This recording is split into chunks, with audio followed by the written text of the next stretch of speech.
Are you? You're doing great.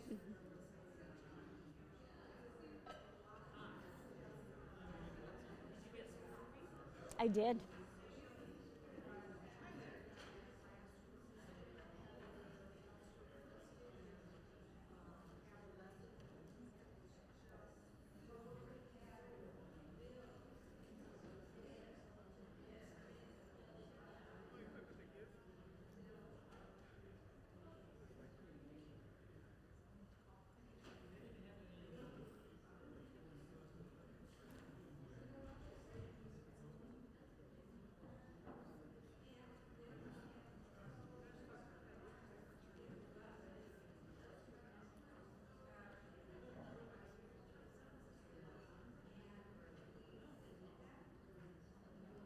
Good morning.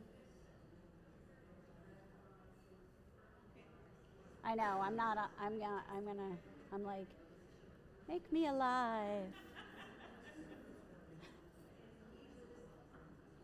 Life wants to happen. I don't think so.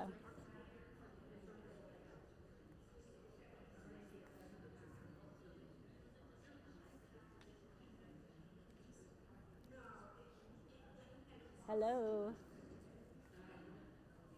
Hello, hello. Can you make me living?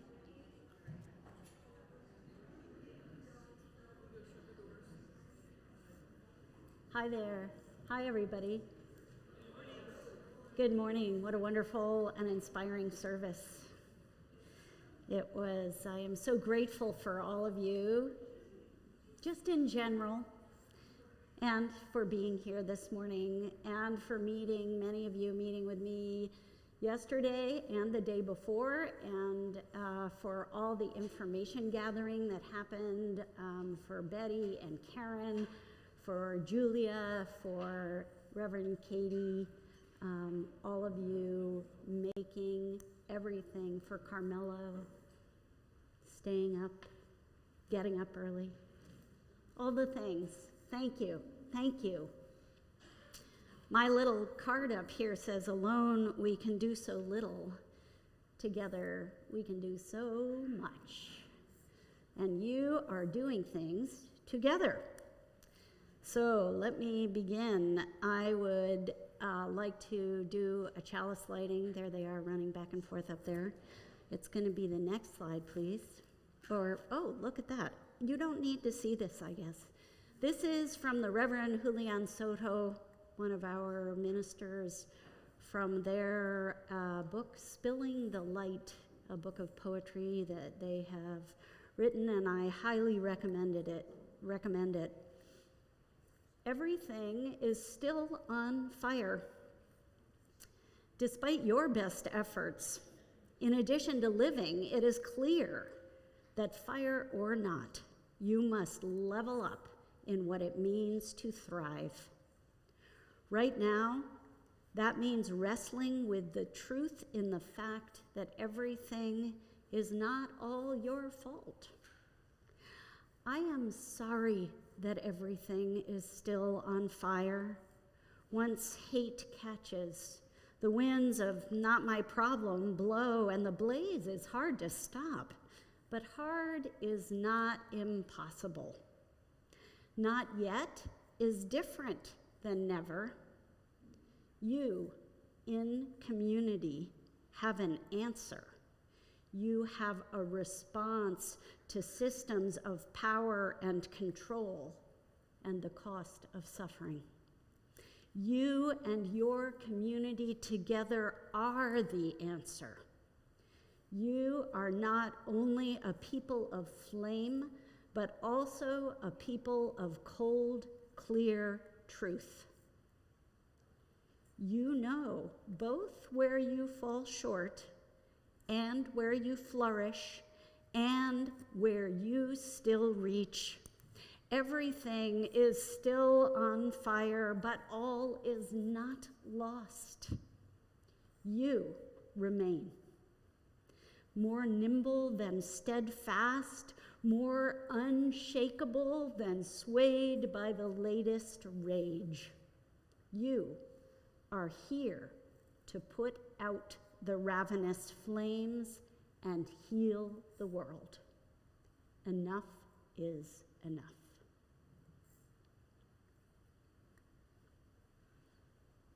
Next slide, please.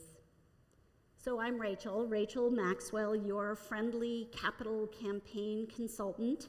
I came here from Edmonds, Washington, the land of the Coast Salish peoples. Specifically, my congregation is on the land of the Snohomish people, who are an unrecognized tribe, but alive and well in my area. I use she, her, or they, them pronouns, and I come to you to help you with the capital campaign.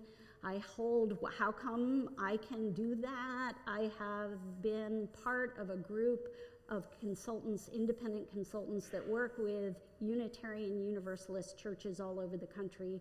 And I've been doing it for about 6 years and have worked with about 40 congregations on various matters of stewardship, including mission vision work, strategic financial planning, lots of capital campaigns, annual giving, processes, budgeting, etc. I am an active lay leader in my home congregation, where we also are about to launch a capital campaign. Next slide, please. So I was here during the course of the weekend. I leave this evening to fly back to Seattle, engaged by your board in a next steps process, which is the first piece of my engagement with you on your work in a capital campaign. You need a new HVAC system, and you are already putting on a new roof, and there are a host of other things that you would like to be doing with the monies from this capital campaign, and you will be able to talk more about that, but all of it is in service to your being here in this community doing the work of justice and nurture for those who find our important message in these times. Next slide, please. So what do you have to do to get to a capital campaign? You do this. This is the process that the Stewardship for Us team recommends.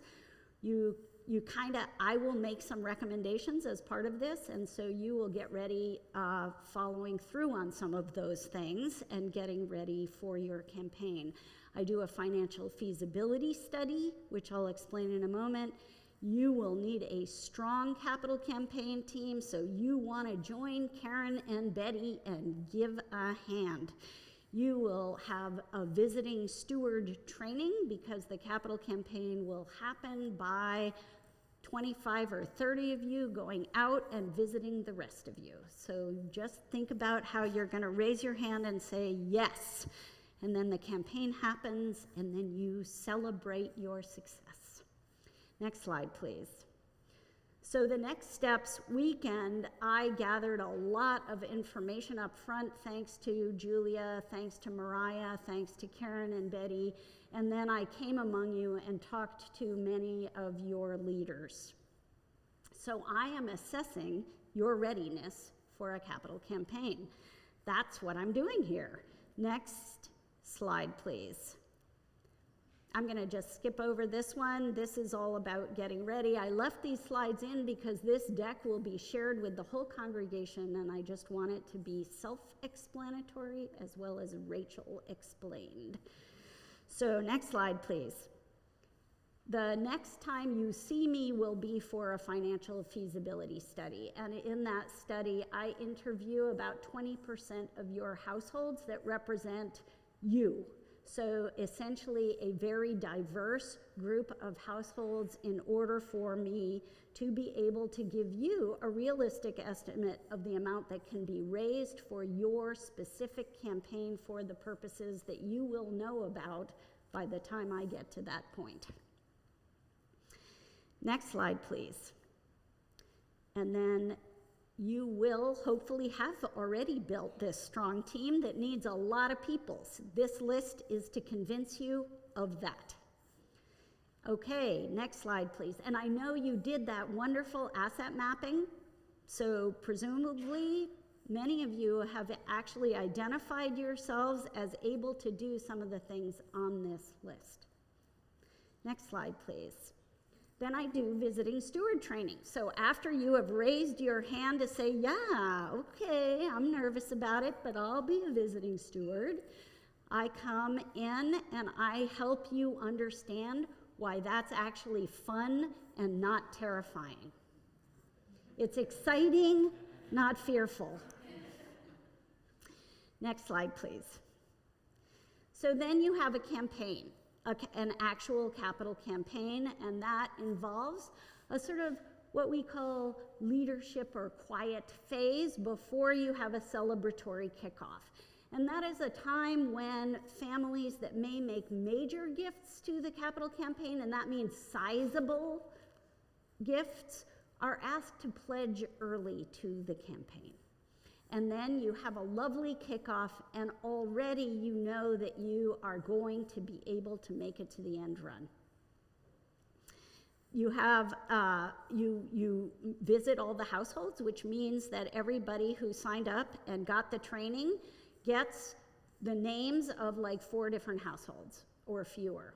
And then you organize to visit them, you go out and have wonderful heart-filling conversations about this place and what it means to you, and you receive people's pledges.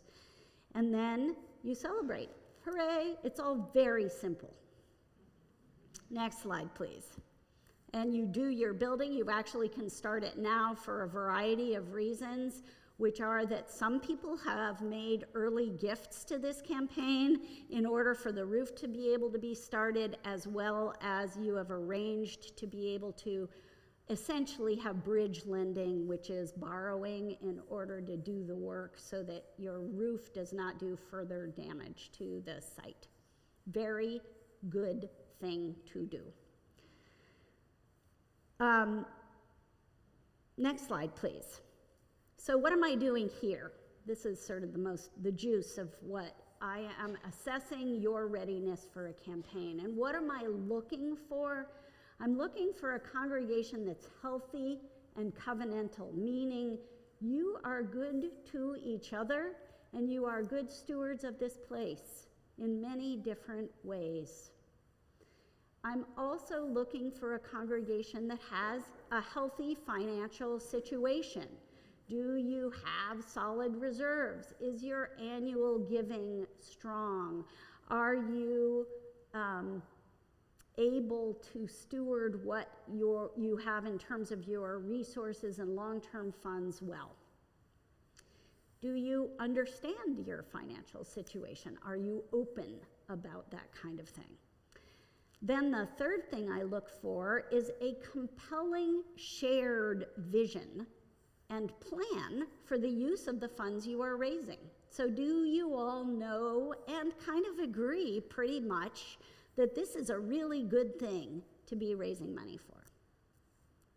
Do you know what it is that you're raising money for, and do you care about its happening?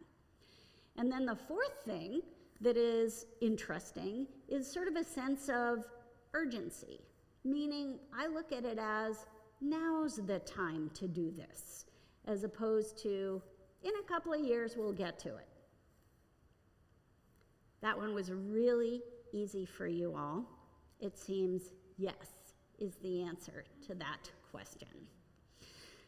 Next slide, please. So, I like numbers. I am a numbers person, and I believe that everyone should understand, or at least have seen at some point, what is your financial situation. I think that's very important for congregations. When you are a member of a congregation, it's kind of like being in a cooperative. Like, you are responsible. Like, you look at your board and say, well, they're the fiduciary responsible people, right? And every one of us is a part of making this happen. We are it. So you have, as reported to the UUA in early 2024, you have 208 members. 137 different pledging households, 349,633 in pledging income was reported. So that's how much happened. And then I like to sort of figure it all out. The average pledge was 2,500 plus. And your operating expenditures that year were reported as 515,260, and your endowment fund was $940,371, 940 basically. So those are just like basic things about you that I can get. You actually can get it too from the UUA information about your congregation. Next slide, please. So that pledging, I always like to look at congregations pledging. So I look at it in a variety of different ways, and I will say that I think the most important number that I ever see is the median pledge. So that's the pledge, if you stack them all up by size, the one that's right in the middle. Your median pledge of $1,500 is good. Good on ya. So this tells you if you stack up all those pledges and you divide the number of dollars by 4, this shows you in each of those quartiles, those quarters of pledges, how many households there are and what percentage of your congregation that represents. And then it gives you sort of the range that is inside of each of those quartiles. Quartiles themselves, like the percentage of households in each quartile, almost always looks within a percentage point or 2 or 3 the same as this. So it is not an indicator of whether you're healthy or not. Funny, but true. The indicator is that median pledge. So next slide, please. So then I have data from the UUA that shows the size, the number of members you've had over time, and the number of pledging households you've had over time, over about 15 years, a little more than that. So this is from 2008 to 2023 probably. That's that last one is that report that was made in early 24. So usually that represents the fiscal year 2023. So this is just what's happened here over time in terms of membership and pledging households. You have been a congregation that has reduced in size over the course of that number of years. Not in a horribly alarming way, actually, and from the point of view of like the pandemic, which you can see between 2020 and 2022, where your number of households did a major decline, I see that almost everywhere. So I don't find that alarming. Yeah. Right, this is just what was reported in early 2024, the final number here to the UUA. So you have increased. So that line, Reverend Katie is saying, is already like looking like this at the other end, which I have full confidence that is what's happening in this congregation. That seems very clear to me from the conversations that I've had with people. Next slide, please. So this is a picture of your finances, your operating expenditures as reported to the UUA, again, and then the green line is your pledging income. And what you'll notice over the course of those same 16 years, despite the decline in number of members and households, is that you have been, it's a very slow slope, but you have been increasing your giving overall. So you will have all of these slides, just FYI. Everybody will get all of this. I'm not exactly sure what happened to the expenditure. See that dotted line? I'm just sort of trying to show you what the trend is. Next slide, please. This is a picture of your endowment reserves. It's a slightly shorter timeline because that's the information that is available through the UUA. It's increased dramatically. Yay, good on ya. So this is part of my advice to you will be to try to figure out how that's going to serve you over time. Next slide, please. So these are some comparisons. So I looked at 50-ish congregations across the UUA that are similar in size. So they're sort of from 188 to 238 members. You look good. Like this just says if you compare yourself to other congregations, things look good.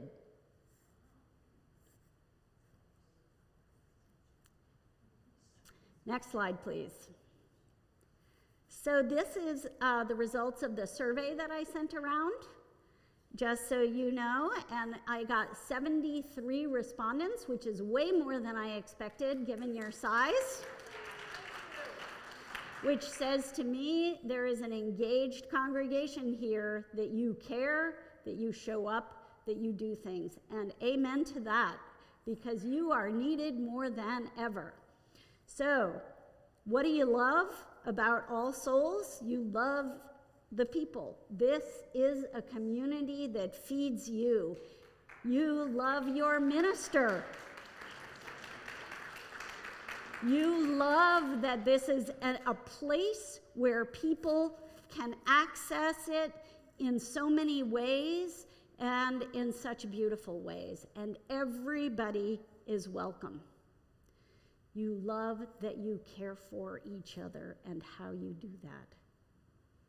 These are really excellent indicators for a congregation moving into a beautiful future.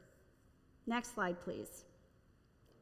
So what do you identify as your challenges? Your biggest, like over 70% of you said our aging population is our greatest challenge.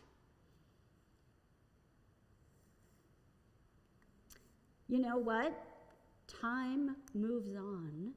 So what we'll talk about welcoming and membership a little bit later. So, and your membership is your greatest challenge. And then under that, frankly, a significant percentage under that, you think your facilities are your greatest challenge. So that's a good set. So I have some recommendations on all three of those different things for you. Next slide, please. So when I ask that question in a certainly totally different way, which is, what are your top priorities for meeting your mission?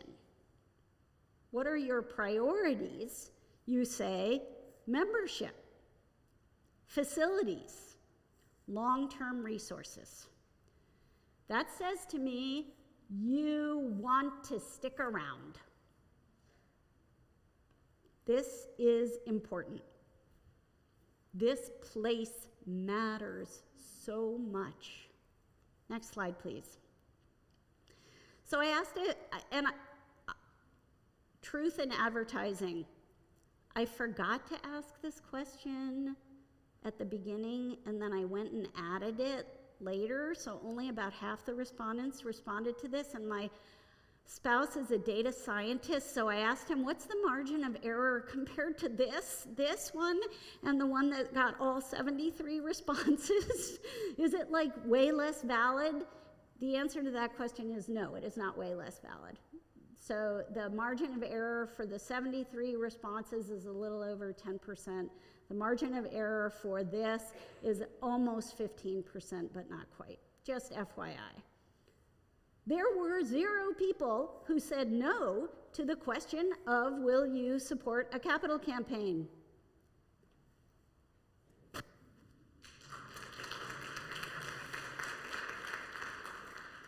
So I will share that I have never seen 0 before.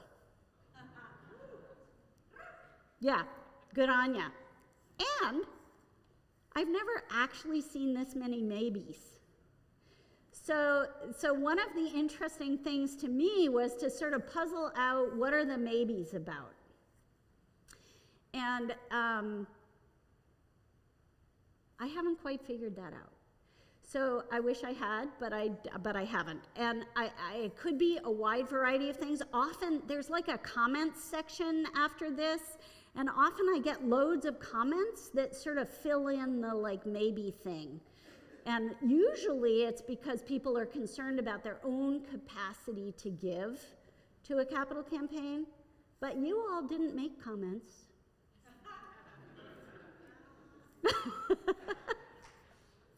So, okay, next slide, please. So I asked what makes you feel most engaged and connected and encouraged here. And, you love this place. You love each other. So this community is so needed in this world today. Go out there like they said from the pulpit today. And invite people in. Invite people in. Tell people about this place. Okay, next slide, please. So this is what I saw in terms of the blessings here.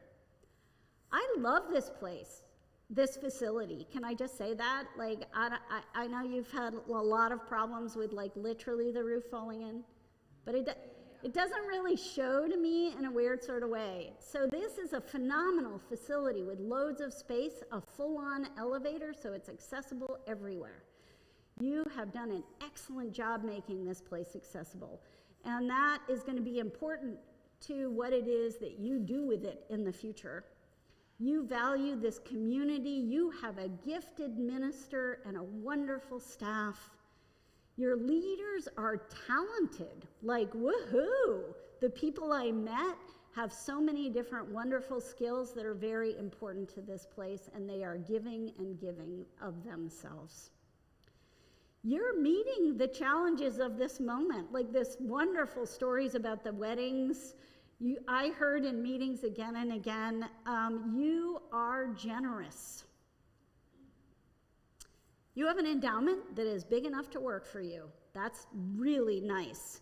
You have a long legacy of action in the community, which is vital to moving forward as a justice-seeking community in this moment in history. And you have a deep commitment to being good stewards of this place. Next slide, please. So what do I see as your big challenges? Really, frankly, the top one I see is that you've been through a lot. And that's hard. That's hard on people. It's hard to feel that it's going to be okay.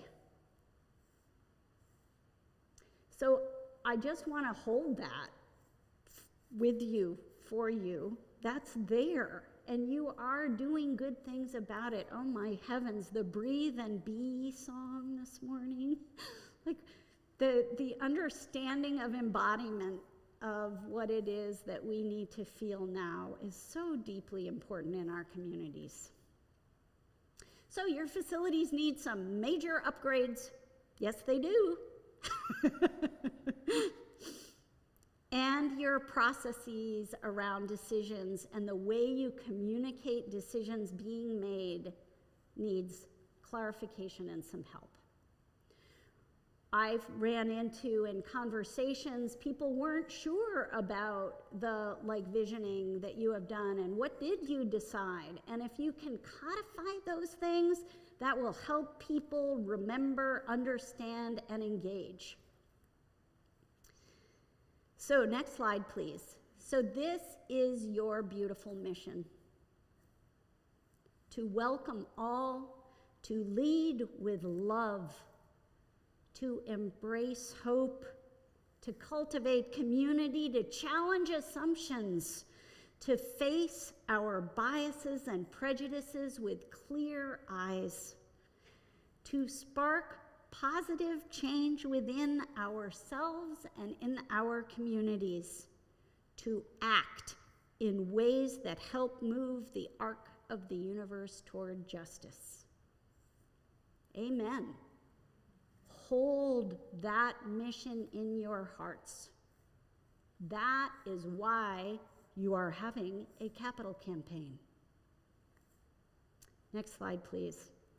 You also have a really beautifully articulated vision, which I don't see all the time. We will leverage love as a force for positive change. That is your vision of yourselves. It will start in our congregation. It will reverberate through the community, and it will find its way around the world. Yes. Can I have a yes? Yes. Next slide, please. So back to my numbers world. So there are ambitious and realistic ranges for how much congregations can raise as a general rule. So if you're there, you have the healthy congregation, healthy finances, shared vision, sense of urgency. In that circumstance, you can usually raise from 3 to 5 times your annual giving. For you, that would mean a little over $1 million to about $1.7 million. Next slide, please. So how do you do that? There you are, you could raise that much. You need to be excited about this project. That's important. That's an important part of it. And you need to understand what it's for. You need some major givers. You need people who will, at least one, make a gift of 15 to 20% of the whole amount. So that's one honkin' big gift. For a $1.1 million campaign, it would be over $150,000. So the other piece to understand is capital campaigns do not affect annual giving. So I, as a young person, when I was young, which is a while ago, was the first time I was asked to make a gift to a capital campaign. And I said, I'm giving all I can to the congregation already. Do you want me to cut that in half and deploy half of it to the capital campaign and half of it to my annual pledge? The answer to that question is, Our annual gifts are the heartbeat of our congregation. So those are the most important giving that we do. The capital gifts usually come from other pots of money, and I will talk about that in a moment. So the capital campaign I explained, face-to-face visits, y'all are gonna step up, and even if you don't volunteer to make the visits, you are going to warmly welcome your visiting steward into your home. And then you'll be successful, actually. You will have major gifts, and you will get close. Look at who responded to the survey, right? You're gonna engage everybody in this. So this is about your mission. Remember that mission? Oh, I forgot I put this in. Last week, I watched the service because I wanted to sort of get to know you a little more, and Reverend Katie shared a story that really hit me, and that was a story about how her larger extended family would share in the purchase of groceries. And I will admit that I recognize this as probably the purchase of a cow or a pig or something like that, because I grew up in a rural place and we used to do that too. But we didn't do what Reverend Katie talked about. So what she talked about was each family would give according to their capacity to give toward the payment for this food. And then they would share the food according to the need. So it wasn't like, that to me is like counterculture.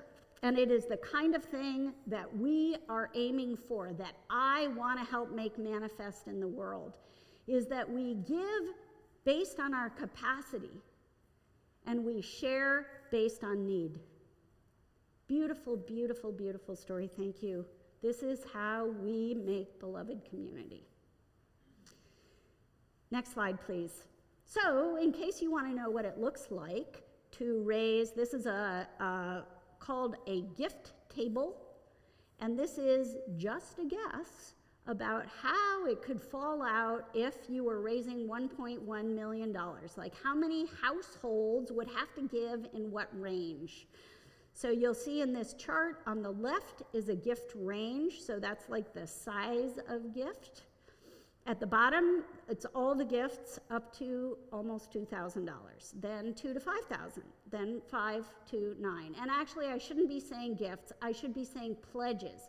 Because in a capital campaign, what you do is you make a pledge, and you have 3 years during which to pay it. The cadence of your payments is up to you entirely. You can give it all in one go at the beginning, the middle, or the end. You can do it monthly, you can do it weekly, you can do it annually, you can do it quarterly, whatever you want to do. And then the middle is the number of gifts needed. So these would be the number of pledging households in each range.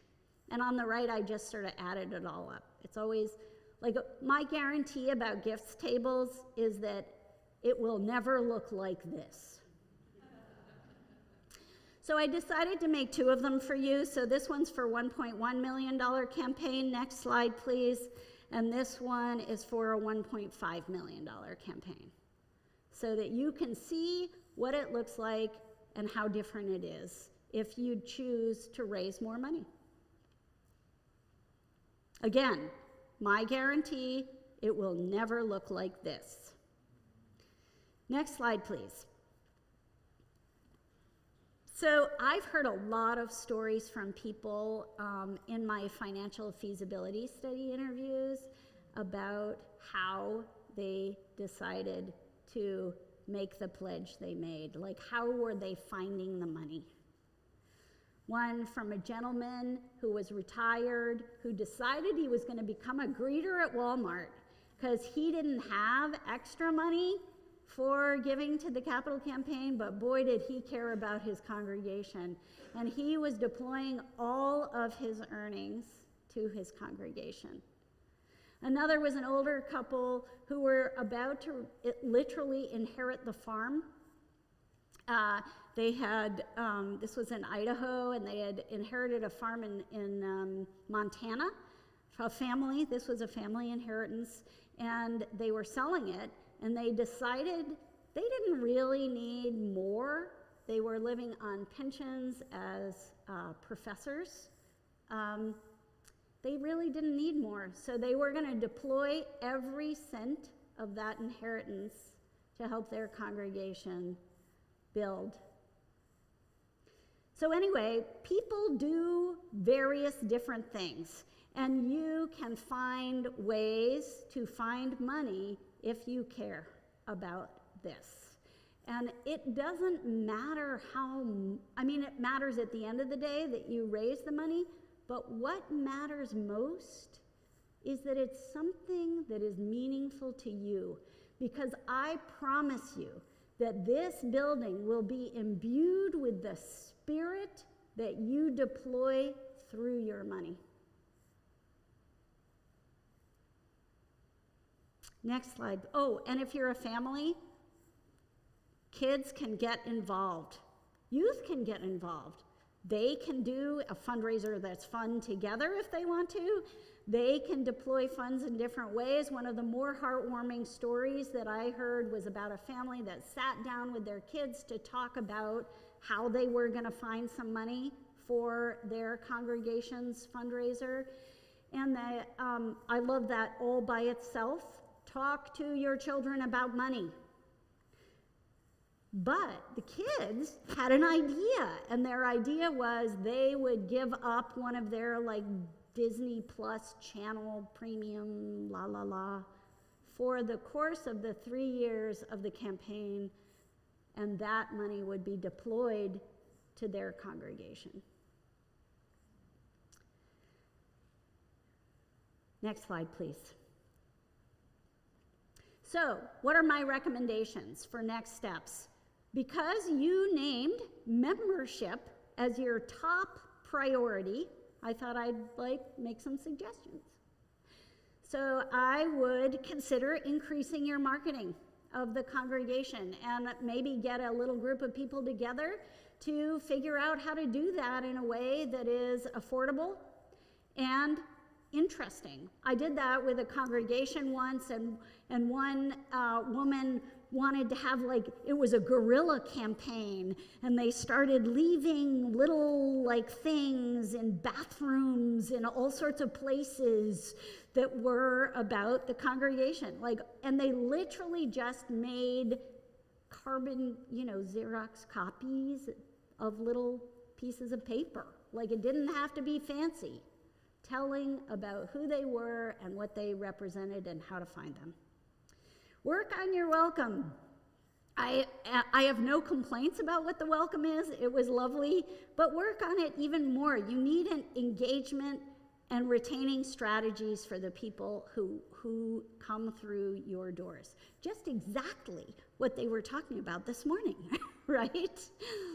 Plans for how you do that. You have lots going on here, so I am not doubting that is not I didn't have a sense it isn't happening, but that's how you work on membership. So every one of you should be saying hi to new people through the door, make a new friend. Have conversations, host conversations that intentionally cross generations. In our congregations, there are more younger people walking through the doors than there have ever been. One of the things that those people are seeking, in my observation, is multi-generational, values-aligned community. That means they want to know the elders. So go sit with someone you don't usually sit with. I hear that the young adults all sit together in a place. Go sit with them. Don't be afraid. Don't feel irrelevant. Often elders in our culture feel irrelevant. You are not irrelevant. Roll out your new web presence. I've heard that it's somewhere burbling away in the background.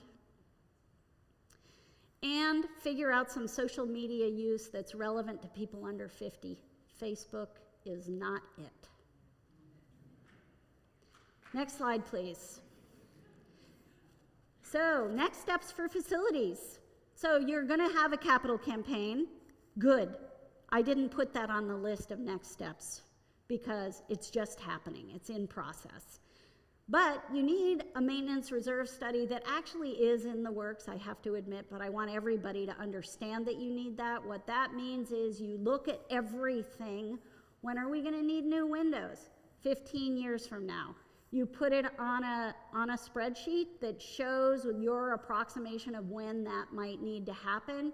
You figure out an approximation. It's okay to just have guesses for all of this, of how much it's going to cost, and you sort of figure out when you're going to need money in the future. Because one of the things that I heard loud and clear was that you have a history of waiting until everything falls apart. So my recommendation for your strength in the future is that you develop a major maintenance reserve that you work to regularly fund as well, that's based on your maintenance reserve study.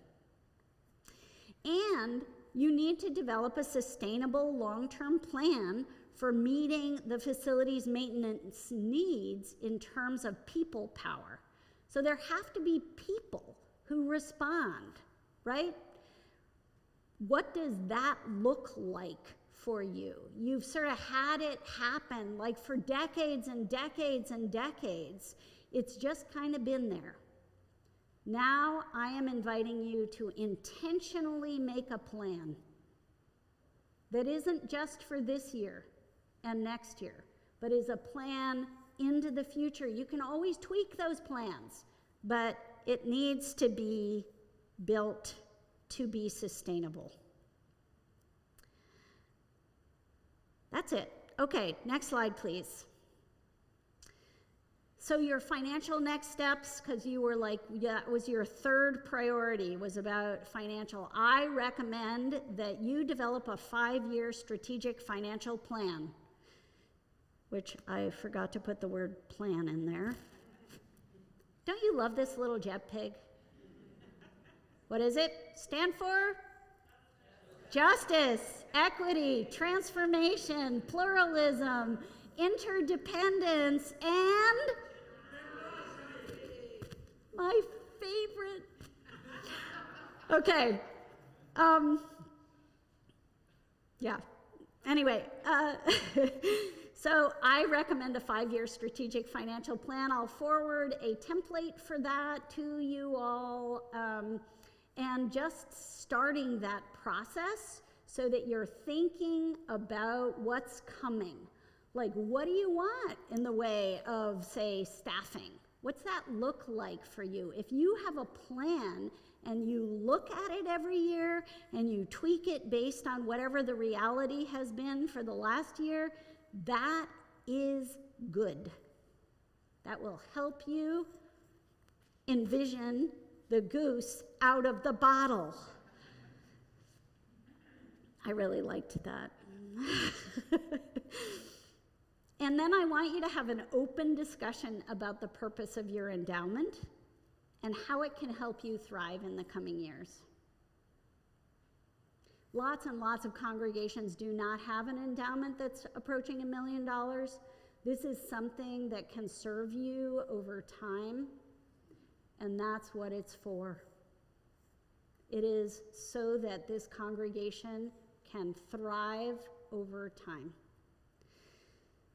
So, and then maybe develop a plan for encouraging legacy giving and bequests, but only do that after you've figured out about your endowment, after you've talked about it, all of you. Because people have really serious thoughts about endowments. And I don't want you to just accept. I want you to talk about it. This is one way to talk about money that is not like revealing your own personal selfhood about money. It's something that is a shared fund. Your endowment is yours and the future's. So, and then encourage some younger members to join your finance and stewardship teams, because their ideas and their experiences around money are different. And if you're going to grow, those are your people. So then you can nurture them into leadership. Next slide, please. So, are you ready for a capital campaign? Kinda. That's kind of my feeling about all of these. Like, yep, yeah, I think you're going to do okay. You have, it's a little scary, like looking at that thing where it showed that you have like fewer and fewer households pledging. That's a little unnerving. And actually, you're a very generous congregation, and I believe your finances are doing fine. You have challenges, but I think you're okay. Your processes are okay. They could use some tweaking, but they're okay. Are you a healthy congregation? The people I met certainly seemed engaged. You might think about having a shared covenant around behavior and healthy relations. But you're not, like I've met with congregations where that is very alive. So I haven't seen it as much in my meetings, but I think it's a necessary next step for you. And then the compelled shared vision, you need to figure out really more exactly what you're doing with these funds. and not have it, from my perspective, only be about, the Band-Aid, the emergency, the like, we have to, this is so blah. No. This is about your future. You are going to electrify. Do you know what that means for your future? That means a much more sustainable future for you, for the community, and for the planet. And that is important. Even though your grid here is dirty, even in red states, grids are getting cleaner and cleaner and cleaner. Even with the horrendous administration, believe me, the people who are in energy recognize that this is the future. So, there you go. You have tons of urgency. No problems there. So you're more or less ready. Okay, next slide, please. So what's a suggested timeline? This is my suggestion for a timeline. It's not as fast as you want. So this would be to essentially kick off the general part of the campaign in September. And this gives you some time to do all the stuff. So this is one suggested timeline. Next slide, please. This is my not suggested timeline. But you might choose this timeline. So this shows you kind of how you might be able to conduct the campaign by launching it in late May before Reverend Katie leaves, and then running the general phase mostly, though, in June. I cannot conceive of your being able to do it faster than that. Next slide, please. So I'm going to close with these words of the Reverend Angela Herrera, who serves our Albuquerque congregation. Don't leave your broken heart at the door. Bring it to the altar of life. Don't leave your anger behind. It has high standards and the world needs vision. Bring them with you and your joy and your passion. Bring your loving and your courage and your conviction. Bring your need for healing and your power to heal. There is work to do, and you have all that you need to do it right here in this room. Thank you.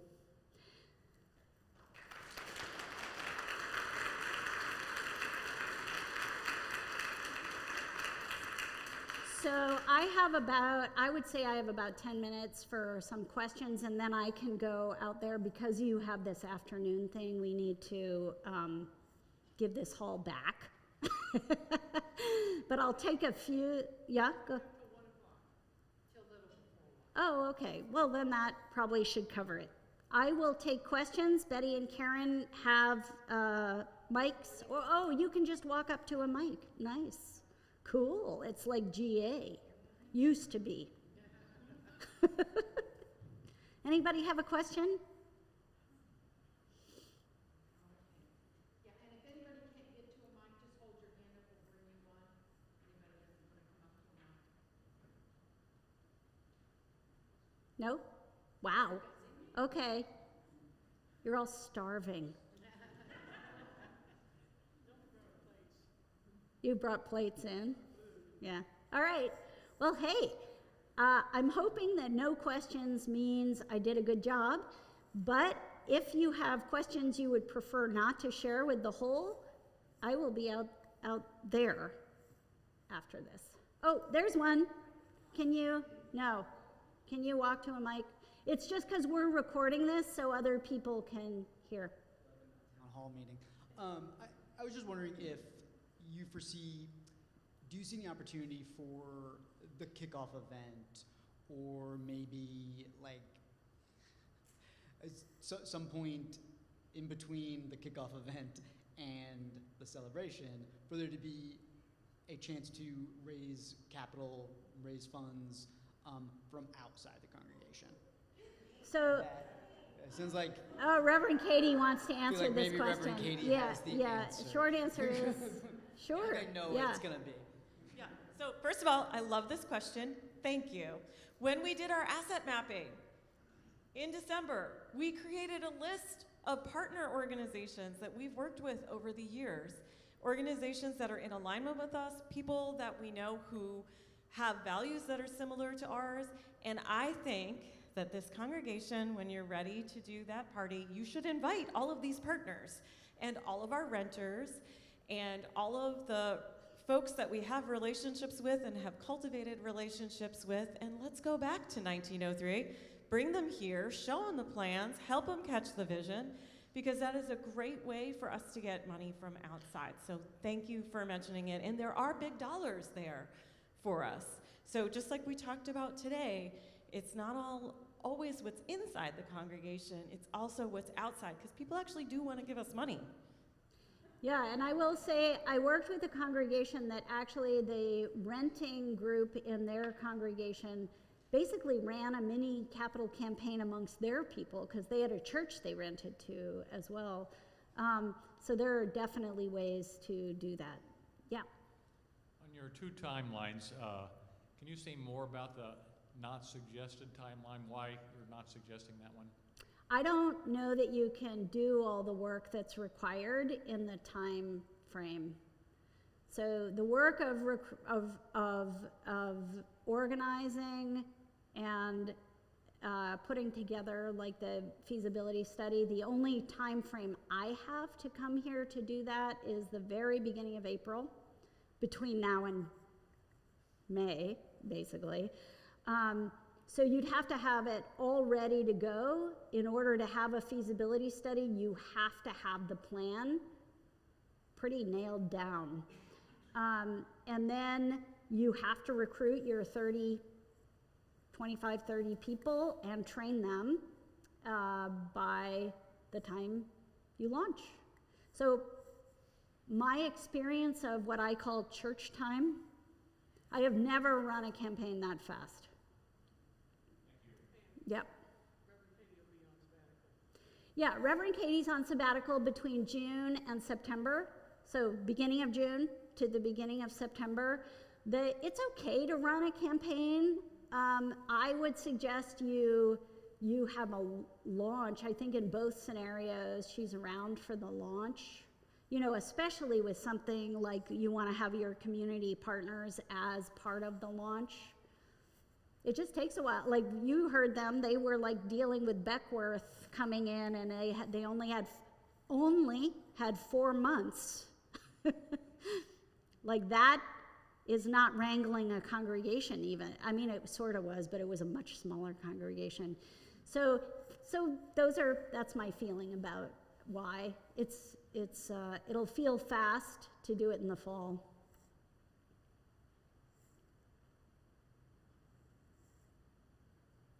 Any other questions?